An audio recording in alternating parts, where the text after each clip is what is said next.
So as Dr. Parnia explained, we've been trying to study the experiences of death, and this is our preliminary data from the qualitative study. So what we're going to be going through is our data that illustrates the breadth of these features from people who have experienced experiences of death. So now there are multiple sources that we can use to identify people with experiences of death. Compared to like 1980s when Dr. Grayson was studying these, there were not that many sources, but now we have multiple sources that we can use in studying these experiences. I'm not sure if you know about this, but Near-Death Experience Research Foundation by Dr. Jeffrey Long has the largest collection of near-death experiences with more than 4,000 entries. And then there are other sources, such as experiences that were sent to individual researchers. Like when Dr. Parnia was starting this study, there were, I think, 500 cases that were sent to him, and he personally interviews most of them. And so that's another source. And nowadays we have the cardiac arrest intensive care registries for survivors that we can also look at and then come up with a prospective study to study these experiences.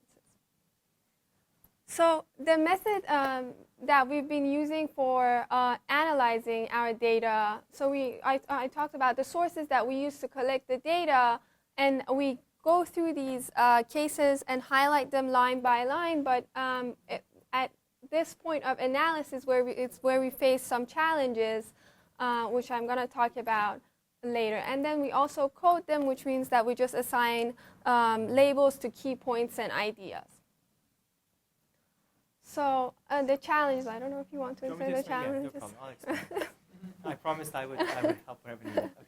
So here's the problem that we've all alluded to already, but I want to explain it better. So here's what happens. Somebody has a cardiac arrest and basically dies. And then we bring them back. Okay? What happens is, by definition, everyone's been in a coma. As soon as the heart stops, you go into a coma. And even when we restart the heart, they stay in a coma. And the depth of their coma will reflect the severity of their brain injury. So the worse their anoxic injury, the impact of lack of oxygen to the brain, the longer people stay in a coma. But their heart has now been restarted. So you can have people who are in a coma for days to weeks in the intensive care unit. What happens after you restart the heart? The first thing is, because you're not supposed to have been deprived of oxygen to your brain, and you restart oxygen back into it, the brain becomes severely inflamed and swollen. And as a consequence, you would expect, of course, memory circuits to be impacted, because now your brain is severely being affected by the consequences of the complications of having been saved. So I analogize this a little bit like, imagine you think that all we have to do is get to the moon, then you get to the moon and you realize you were never supposed to be there, and getting back in the atmosphere, you're going to burn up in the atmosphere. And so what happened is everyone's been concentrating on restarting the heart without recognizing that we were never supposed to restart the heart after people die. And by doing so, we're burning the brain up. And the brain burns up very rapidly and becomes swollen.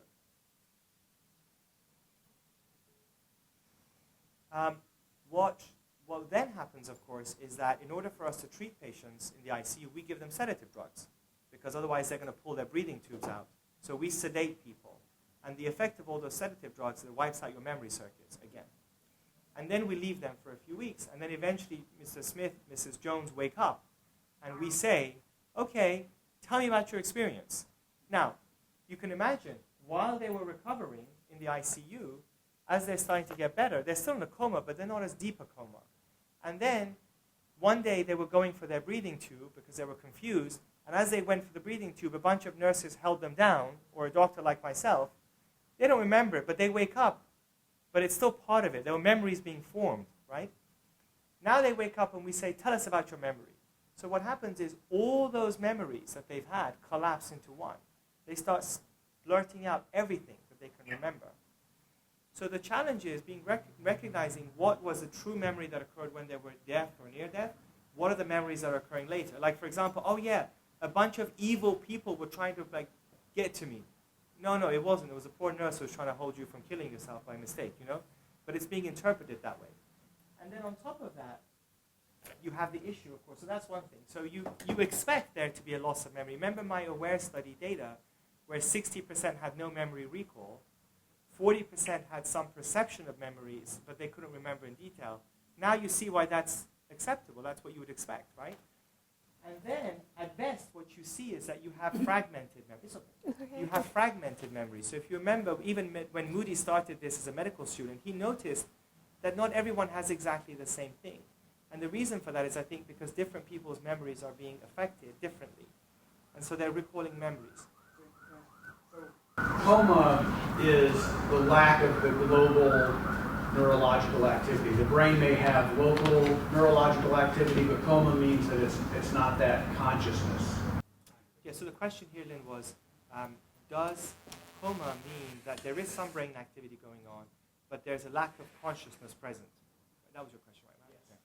Yes. So the reality is, of course, there are multiple areas of the brain that modulate us being awake and alert, like right now. There are probably at least 30 neurotransmitters involved in multiple parts of the brain, between the cortex, the thalamus, and structures, the striatum, and others in between, that enable us to be awake. What happens is, obviously, when we go to sleep, just as an example, those neurotransmitters change. So histamine being one of them. You know, if you take an antihistamine, you become drowsy because histamine modulates being awake and alert. And then we don't have consciousness present, or at least you have sleep. Coma is basically a more severe form of that. It's the same pathways, but when it's deeper and deeper, then we start calling it coma, stupor, etc. So basically what you're seeing is that those structures that modulate us being aware and alert are not functioning at that time. When you sleep, you can have dreams, but when you're in a coma, you don't have dreams? Is that the distinction? Again, depending on how deeply unconscious you are, then you should not have brain processes, or depending on how deep you are, again, there's a spectrum. Starting from sleep all the way down to a deep, deep coma, would say lack of EEG activity, you can be completely absent. So as I said, so you're getting these sort of fragmented memories, and one of the challenges with doing a qualitative study is that most qualitative researchers say, oh, you just need to interview 20 or 30 people, 40 people, you're going to saturate your population. In our case, you're not, because they're not the same. They've all had their memories wiped. Right? So now you need a much larger population to get all the different nuances. If you move on a little bit more. So, and I said that's where the memories collapse, and then the other issues we have is here. And you see this time and time again. Not only do the researchers have their own biases, they're using different terminology that might reflect, sort of say, ancient concepts that may not be the same for different people. But obviously individuals, when they're recalling their experience, they're going to use it and frame it based upon their own language. So the challenge here is that we have to try to figure out what are they truly describing as opposed to the terms they're using. You know, so maybe when people like Bruce Grayson or Raymond Moody use terms like unearthly, maybe a patient told them, I had an unearthly experience, and they took that phrase verbatim. But it's not necessarily correct, because that's just their language. Yeah, go ahead. So what we tend to see is this, is that, and this is what I was going to say, the way I analogize it is, it's like we have people from Europe who are trying to find the Americas, but they'd never seen all these weird and wonderful creatures that are in the oceans, right? They'd just seen, you know, hamsters and rabbits and whatever, dogs and cats that lived in England, let's say, in the 15th century. And then you had a bunch of sailors who were traveling to these vast places, many of whom died, they never made it back. But the ones who came back had these remarkable stories of meeting these monsters in the sea, right? These creatures with 20 arms, right? They were translating it based upon what, you know, mythical stories they'd heard, and they were recounting them. But in reality, they were describing, let's say, a massive octopus, or they were describing a whale. But since nobody's seen a whale or an octopus, they were using fantastical terms to describe them. So the challenge of research here is to recognize what people are describing and recognize if they're describing the same thing, even if they're using different terms. One person says octopus, one person says monster. That's not what we're interested in. We're interested in that's another challenge. So what you see is, for example, often people say they describe a being of love that they encounter. Somebody might just say as it is. If they're an atheist, they'll say, look, I don't know what happened. I didn't expect to have any memories because I don't believe in this stuff. But as it happens, I saw this being that was full of love and compassion. I was really touched by it. I don't know what it was, but it was really amazing. The other person says, oh, I think I saw Jesus because I believe that's what I'm going to see. And if you're from, let's say a Hindu background, you might say, oh, I saw Krishna or some other deity. But actually, when you push them, and it's very clear to us, they're actually describing a light. They're not describing, they're adding that terminology to it.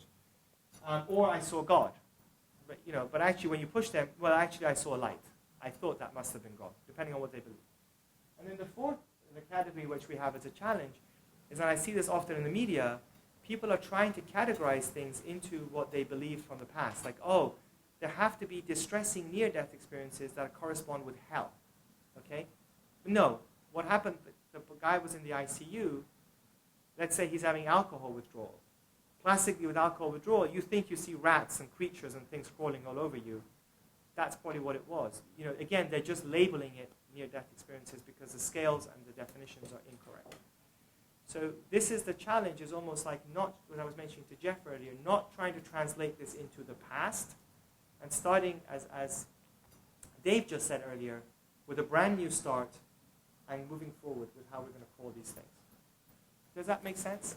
So those are the challenges that we're dealing with right now. Okay. Thank you. So far we've reviewed 43 cases from NDRF, and one of the letters that was sent to Dr. Parnia. And so out of these 43, 67 were female and 33 were male. And 50% of these people had a cardiac arrest.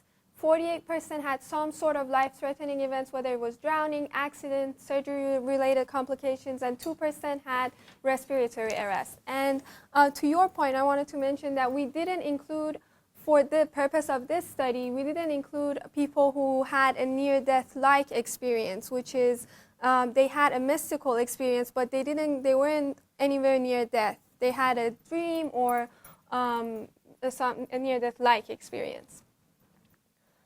And when we look at the distribution of the countries, we see that it's happening all over the world, in the US, in the Middle East, in Africa, and Europe. And I'm sure once we go through, at least half of this list will be this red. is just the 43 that we have. Yes.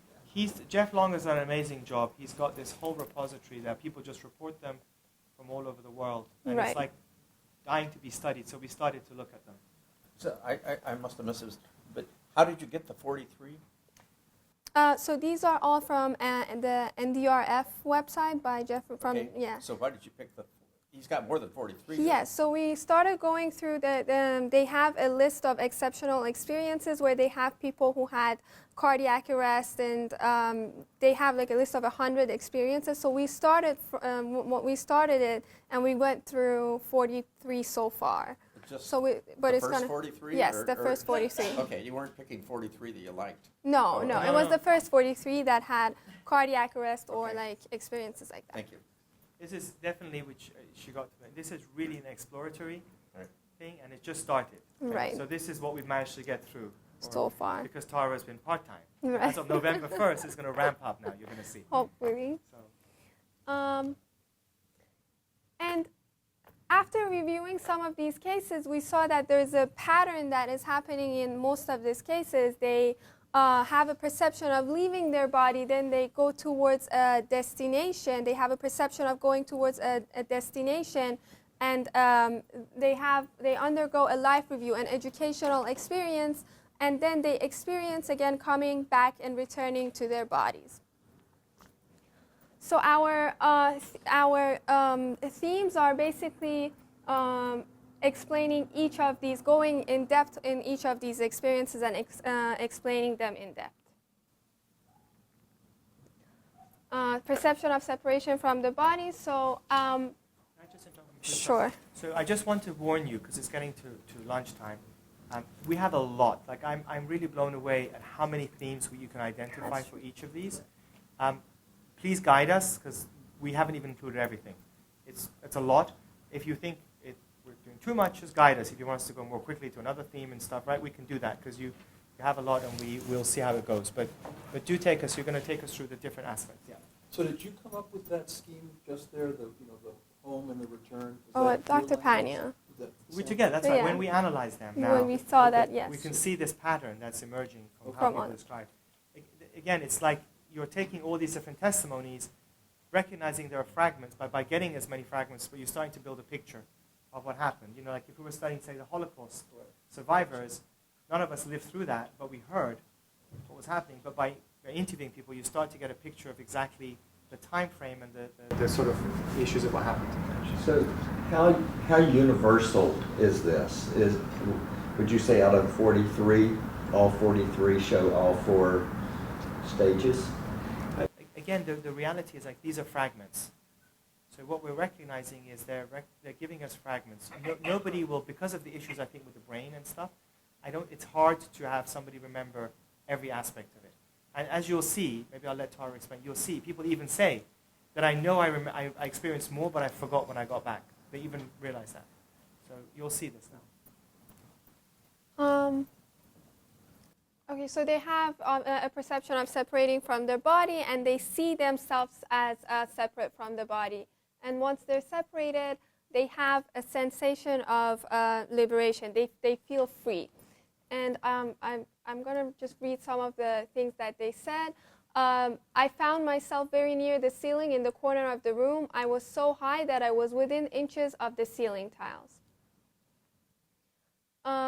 For perception of self as being separate, someone said, I recognized the body as mine, but I was no longer interested. I was not that body. And then I felt so light and free. So afterwards, they usually hover around the body, or they have a perception of hovering around the body or area, and they see with a 360 degree vision in all directions.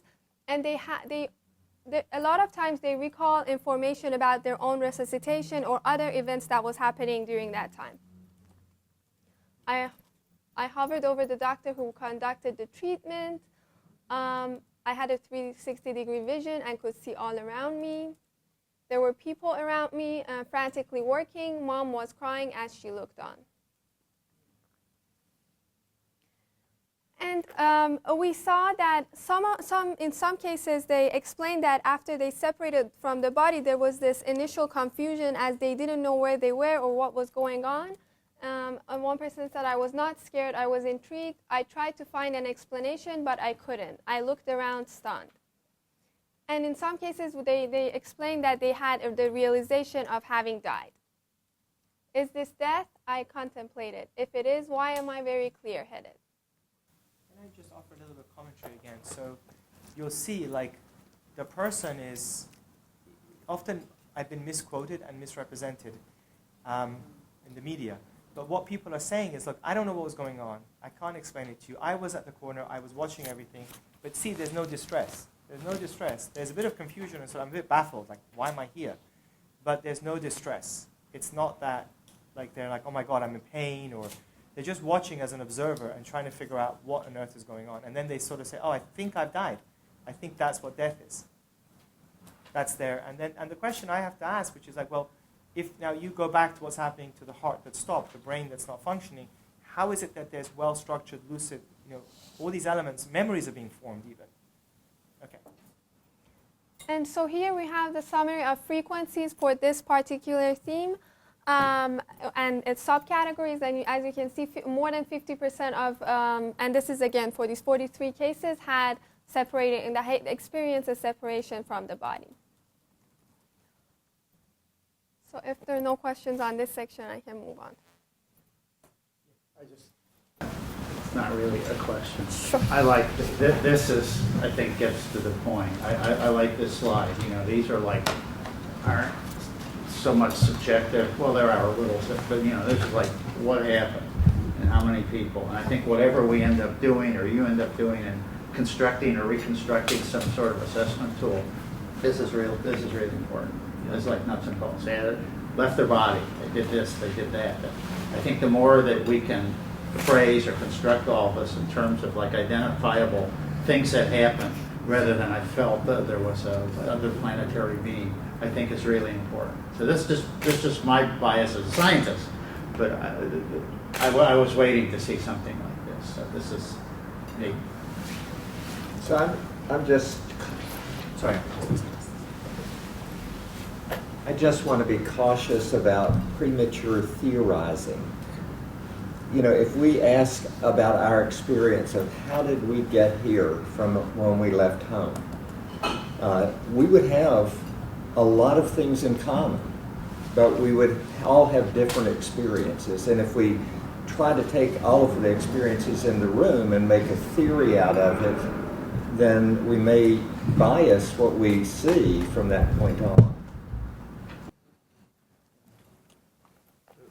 Actually, that's a very good point, and I appreciate that. What we're trying to do is not necessarily come up with a theory, but exactly, imagine somebody has never come to New York City, has no idea how to navigate.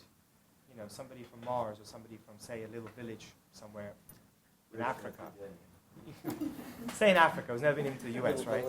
And they're trying to get a scientific understanding of the common features of what it's like to be like when you go to New York City. And so, yes, they would interview everyone here. Clearly, you're all going to add certain stuff that's unique to yourselves. But each of you is going to say, like, I traveled with a plane or a train or some mode of transport. So that's what we're doing. We're trying to find those themes. Like, there's an element of traveling being done. And while, you know, somebody might say, I don't know, the air was great, and the other person doesn't say it. So we're recognizing there is some individuality to it. But clearly, if we did it, you'd all have the same themes. You know, I went to a hotel. Not everyone went for dinner, let's say, right? Some people went for dinner, some people didn't. So that's what we're trying to do. We're like that, you know, person from a little village who has none of us have died, so we don't know. Yet we have all these testimonies, and that's what we're trying to sort of figure through. So the purpose, again, is not to build a theory, but just literally say, what are by virtue of the frequency of the reports, what are the common things that are likely to be happening when you go to New York City? You know, eventually, I actually use one of these online calculators that tell you when you're going to die. Apparently, I have about 35 years left. So in 35 years, what am I likely to be experiencing when I'm not the intensivist, somebody else is trying to save my life, and they don't. And now I'm going through this. You might try a text analysis, right? Like Text programs analysis. that can just analyze the words. Yes, but you maybe can advise us. Again, the challenge I think we have is if you just take the pure text, there's a lot of stuff, those collapsed memories and things that people are talking about, as well as and you'll see actually, Tara's made a beautiful word cloud that you'll see. So again, I'm not that much of an expert, but it needs to be programmed to recognize the key things. Okay. And one other final point. Please also recognize, although we're showing you the frequencies, again, these are the frequencies among people who've had their memories erased. So it's not actually a true frequency, it's what they're able to recall, which may not reflect what the true frequency is. But it is what it is, it's what they're recalling. So then later they have the perception of a journey towards a destination. And what happens is that they're usually drawn after being separated from the body. They explain that they felt that they're being drawn towards a perceived destination, and they explain that travel to the destination, and which is usually through a tunnel. Someone said, I knew where I was headed, and I wanted to get there fast. We traveled through the illuminated darkness until we saw the pinpoint of light in the distance, and it appeared as though we were going through a tunnel of light. Other features of this journey towards the destination is that they usually travel, they have a perception of traveling at a really high speed, and there is some sort of alteration in their perception of time. They often explain that there was, time didn't appear as it did in their body. And they have the perception of seeing themselves or others in the form of light. I felt like I was rushing at light speed through a tunnel. It's hard to explain time and sequences of events because they didn't follow the same rules. And I suddenly saw myself as a light floating in a universe full of colors and forms. One thing we forgot to mention also, just worth noting, is so for the sake of today's presentation, I asked Tara to take out the shortest possible clips. These are very in-depth, and there is lots of them. And they're saying the same thing. Like what seems to happen is when they're in this phase, when they're watching themselves, their perception of time is the same as ours is. But somehow when they then feel like they've progressed through the experience, they all report that their perception of time changes. time is no longer linear, things were happening at the same time. It's very interesting. Like, it's almost like we're in a new zone that we can't explain. But just please recognize that these are purposefully for the purpose of PowerPoint and the limitations of our abilities to show you information, the shortest. Not necessarily the most meaningful, but just the shortest versions. Right. And again, this is a summary of the recall perception. Oh, okay. So as you can see, there more than 60%, I think 65% had the alteration in the perception of time, and almost 30% they had the perception of traveling through a tunnel. And this last part, being drawn towards a perceived destination, if they didn't say it explicitly, so we didn't quote it, but it doesn't mean they explained somewhere through their text that it happened, but they didn't explicitly said I was drawn towards a perceived destination. So again, to Dr. Parnia's point, it definitely, like in some cases, it happened. So far, how many themes did you have in the first one? Here's 6 here. How much was in these separating out of? Also 6. It was like 6. So where do we found like 12 themes that are recurring now? And you can see where the challenge is. Even the 16 that he had are not enough. Go ahead.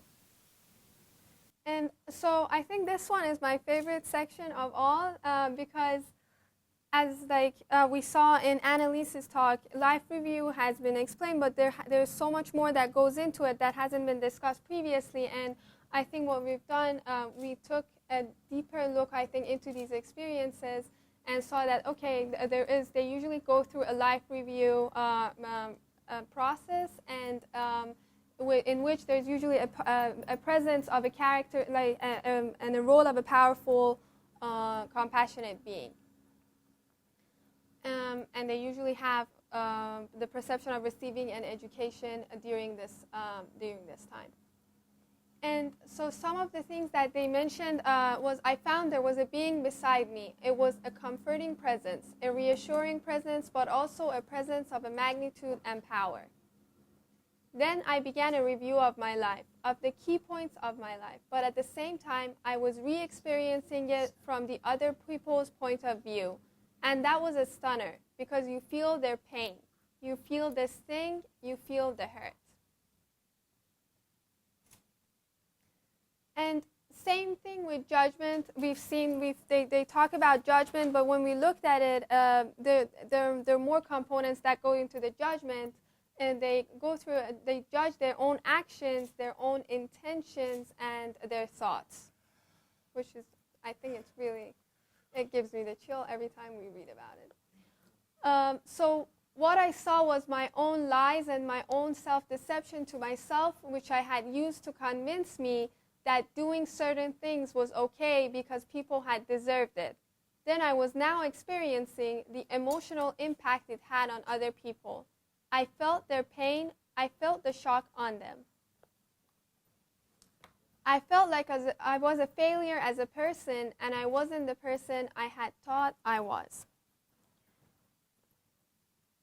So from these experiences, we found like new emerging themes, such as reliving impact of self-justification to relieve dissonance, how he convinced himself that it was okay because these people deserve to be treated a certain way, and the longer lasting impact of one's actions on other people's life, how his actions affected other people, and also the importance of making amends for infringement towards others. And I think this came up later on, and I remember reading a case that said that person said that it was, yes, I made mistake, but I was asked basically if I did the wrong, I made it okay, I made the wrong right. It was humiliating, I felt really dreadful, and it was completely humbling. The judgment came all from myself. It was not from an outside source. But then this being was with me, was also sending, the being that was with me was also sending me comforting messages.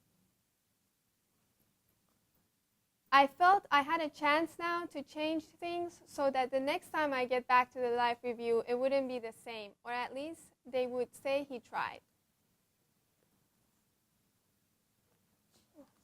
And then other features of the educational experience is that they have the perception of acquiring knowledge about the purpose of human being.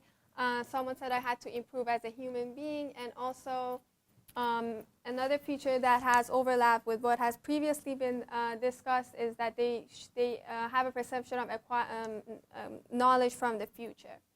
They showed me parts of my future and how if I return, it would affect many other people.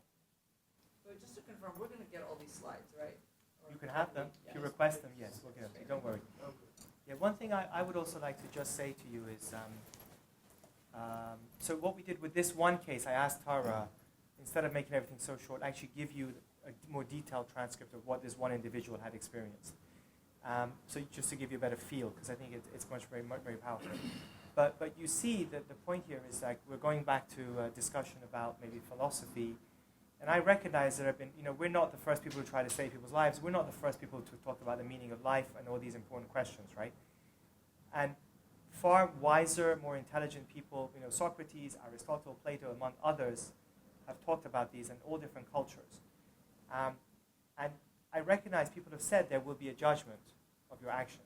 But what's remarkable is that now when science has come forward to the point where we can take people and bring them back, people are actually reporting this. But equally, see, the process of judgment is very different to at least what most of us were taught as kids. This person just says, I relived everything, and because I'm re-experiencing it from other people's perspectives, they feel the shame when they've done wrong. And other cases that we haven't showed you is where they've done good, they also feel the same elation that they cause other people. So that's how they judge themselves. But there's a lot of self-compassion there in the presence of a compassionate being. So it's a little bit like fourth stepping in AA, where you do a kind of moral inventory of your responsibilities for certain difficulties that you could have managed better, but you have your sponsor right there with you, and your sponsor is loving and kind and generous and helping you through it. So the idea that you do this with a compassionate being in presence is a very interesting dynamic. And again, there's never this being with a white beard who's sitting there saying you were a bad person. Actually, if anything, you're judging yourself, and there's some presence who's sort of helping you, saying, look, like a father or a mother who just says, look, I know you made a mistake. Let's just sort of help you to get over it.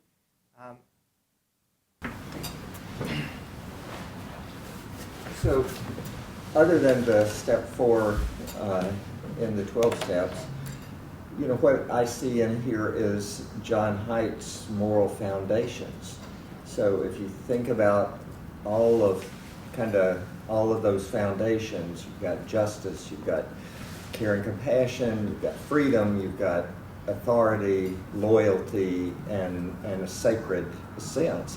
So maybe there's just something about the moral life that gets activated, and what you're seeing is the themes pop up again and again. I would agree. I mean, clearly, what's interesting, going back to the question of is this a hallucination? Why is everyone hallucinating about the quality of their life? And also, if you pay attention to this, what's interesting is they say I reviewed everything. But look, the focus is not on the job. It's not on the day I got married. It's not the day my kid graduated from school. The focus is on my individual. Every single interaction that I've had with others, I'm now reliving, and I'm judging the quality of that. Whereas in society, at least our society, unfortunately, is so commercialized now, is that we have this perception like, well, if you did something and nobody knew about it, it's okay. It doesn't really matter. But now when we die, we suddenly realize all those things that we hid, that we thought didn't matter, come to life, and now we're going through it ourselves. And that's why I think going back to the question of transformation, because what you're recognizing is that life had a moral value, and it seems to be about developing humanity. And as we said, Everett, clearly others have talked about it. It's just that now we have people witnessing and telling us. And that's why I think they come back and they're changed. That makes sense why you suddenly become more altruistic. You're more engaged than others. You're less selfish. Can you hear me speaking? Yes, then we can hear you. I'm just trying to remind myself about the selection of this group. This comes from the Jeff Long. This are just so so I explained. I received about 500 cases that I studied a long time ago. Now they're all dated. I have letters dated in the 1990s. So I studied them at that time, and I came across a lot of these themes that helped me understand it. And then when Tara joined us, I decided that we should start again. But instead of starting with the cases that I've already analyzed, because I've put them in my book, What Happens When We Die, I said, let's go back to this other registry, which is Jeff Long's registry, and let's start with some of those cases. Because these first 42, 43 cases, we've just tried to even identify the themes, the things that have been missed by others. And then we're going to go back and review other cases. Yeah, I mean, it's very interesting. I'm just kind of thinking about the kind of selection that might be involved in the particular group that you're tapping right now. Just to explain, I mean, and I can sort of explain that better. From Jeff's perspective, he doesn't select them. He just sticks the narratives online. But obviously you're right. I mean, if they're coming from one source. Yeah. Anyway, that's fine. I'm enjoying this. Thank you. And just to add, from the cases that I read and studied myself in my own letters, which I've shown Tara, that's her next project, they say exactly the same things. But as we move forward, as she said, our plan is to study, intensive care registries, cardiac arrest registries, other resources too. We just started with that for this first exploratory phase. Thank you. And here we have the summary of the features of educational experience. And as you mentioned, there are like more than 35% who have the experience of the life review. And then 25%, almost 25% have the judgment of their actions. You see again, you have 12 themes just regarding the life review, which was so limited in the previous description. Your life flashes past you. It's a lot more than your life flashing past you. Right. And so there are some other common features of that destination, the perceived destination, that some of which have overlap with what has been studied before, and some of them are newer themes. Like they experience other beings, they have the perception of other beings there. One of them, one of which is like a presence of a loving being, and also they experience their deceased family members and relatives. As someone said, I couldn't see the other beings, but I could feel their presence. There was a loving being beside me. It wasn't anything visible, but I could sense it. And I sensed the presence of loved ones that had passed on, but I didn't see them.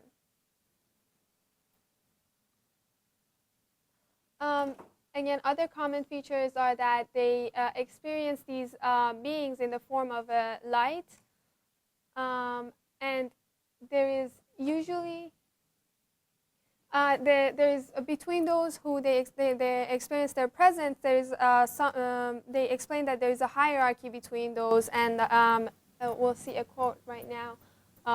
And they also explain the method of the communication, which is usually through thoughts.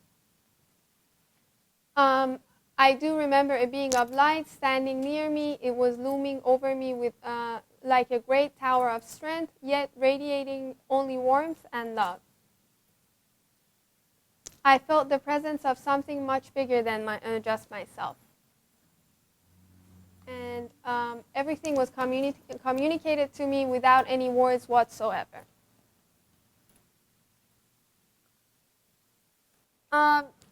And once if they describe the atmosphere, it's usually the atmosphere of benevolence and love and kindness.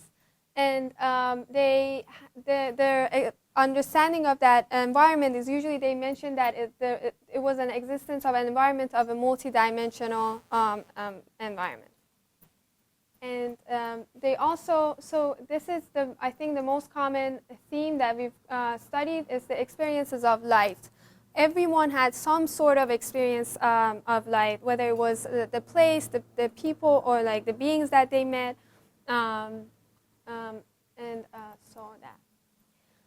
The level of love was so incredible, immense, and overwhelming. I have never felt that anywhere. True reality consists of far more than the small dimensions we have on Earth. And someone else said, it was light, it filled every space of my 360-degree vision. It had no form that I can recall, which for a long time left me with other questions, but it was beautiful and not blinding in the slightest.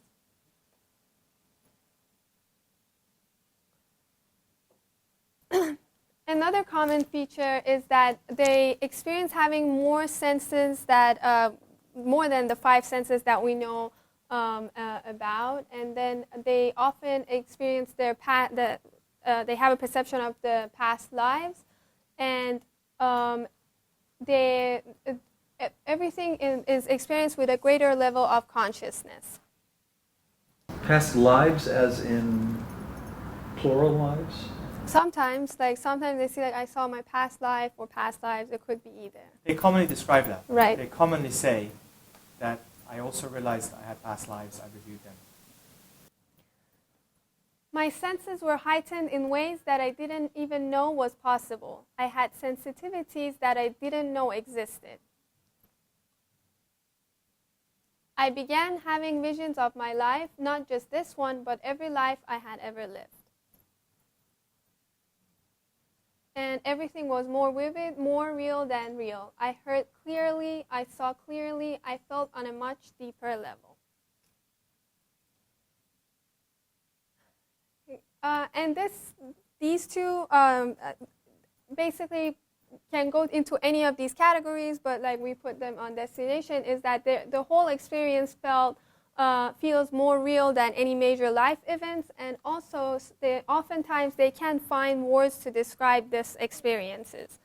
As someone said, everything was hyper-realistic, perhaps more real than I have ever known reality to be. And someone else said, everything is insufficient because words limit the magnificence of the experience itself.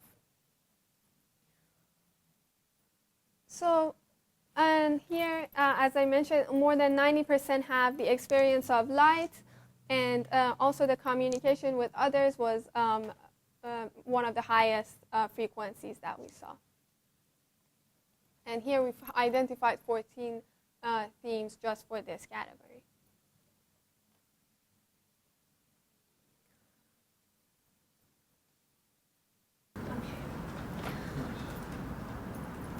So we're going through that arc. Initially, I realized I died. I suddenly go to this destination. On the way, they sort of judge themselves. These are their recollections of what they experienced, but they often, and Tara forgot to mention, they often describe it as I was going home. I felt like I was going home. It's very consistent. And now, I guess you're going to go through the sort of return. Can I just say something? I mean, depending on how it works out with more, you only have 43, right?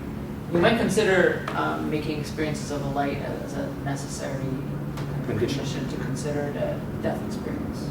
That's a very good point. Did you hear that? I've never seen that kind of statistic, like more than 90%.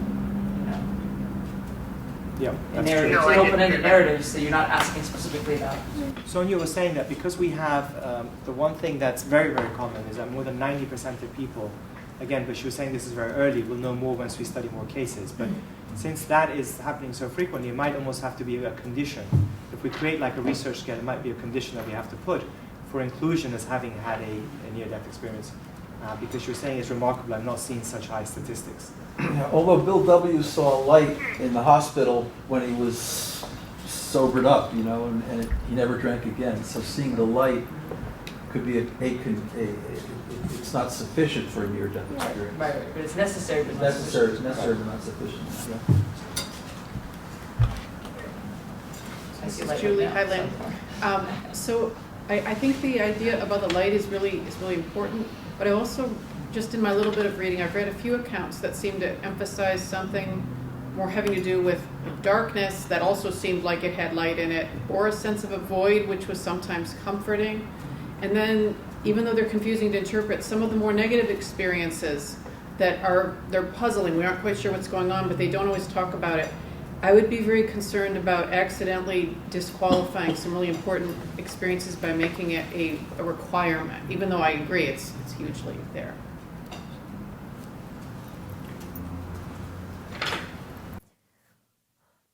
So then they have the perception of returning back to their body. Usually, what they have explained is that they have a desire not to return. They want to stay in that environment, and we've seen that it happened where they were given a choice. It was either by a family member, a deceased family member, or that compassionate, loving being. And then they make a decision to return again, whether it's because they said that I was asked to, or I had to come back to improve myself as a human being, which we'll see later as well. I had no desire to return once I had seen the alternative.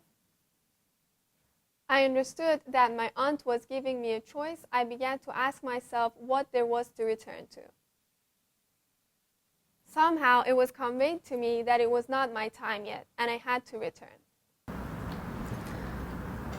The point though here that maybe didn't come across well is that they don't want to come back. Right. So they have a conscious, they don't want to come back, and they're either told or they realize that they have to come back and improve. Going back to the education, you got to go get better scores if you want to come back. And again, purpose for return, as I mentioned, that they said, like, I have to come back and work on, improve.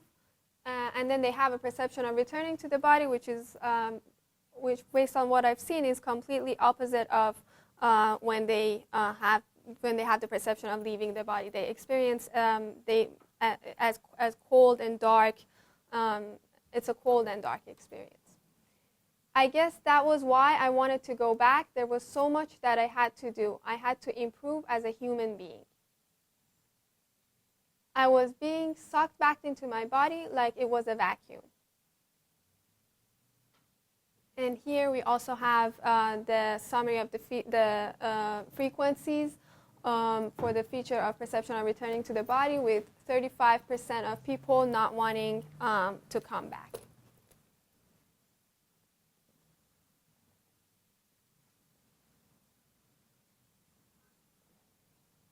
And so, as Dr. Parnia mentioned this earlier, some of the limitations is that these people have been given sedatives, or once they start writing about these, there has been some time since their experience, so they might have forgotten some of the experience. And it's a self-report website. So what we were talking about is that they're not prompted, so they may have experienced something, but they're not just writing about it because they're just not thinking about that particular aspect. And then, again, as Dr. Parnia mentioned, personal interpretation and cultural bias as well are two of the other limitations. And could I just add one? This is Dave, to that list. Sometimes in social psychology, we become victims of our own success because our phenomena become so well known that they can affect our efforts to gather further data on that phenomena. The prototypical death experience, formerly called near-death experience, has become so widely known and represented in what we see here. Do you worry at all about it contaminating people's constructed memories of their experiences? I agree, obviously, 100%. That's obviously something that has to be borne in mind, and I think that's part of what our discussion group would have to delve into. Like, how do we explore this objectively while recognizing that there are various kinds of limitations or biases? But what I do want to add, and here's somebody who's been researching this for 20 years, who studied 500 cases, albeit when I was a lot younger, and I just started on this. Before this was so well known. Before it was well known, and also before I'd spent so much time on it. I just started. And now that I've come back with 20 years more experience looking at it now, I'm amazed at all these themes, and most of these themes have never been described. In other words, if you looked at the entire life review, what's in the popular culture, what's ever said is, your life flashes past you. So actually, a lot of this is still very, very untouched. So while the idea of having an out-of-body experience, that's well described. But then that's why we started building all the different nuances. Like even your emotions. What are your emotions like when you're feeling this? Are you happy? Are you sad? So I think it's something that, again, I'm glad you guys are here to help us with it. But yes.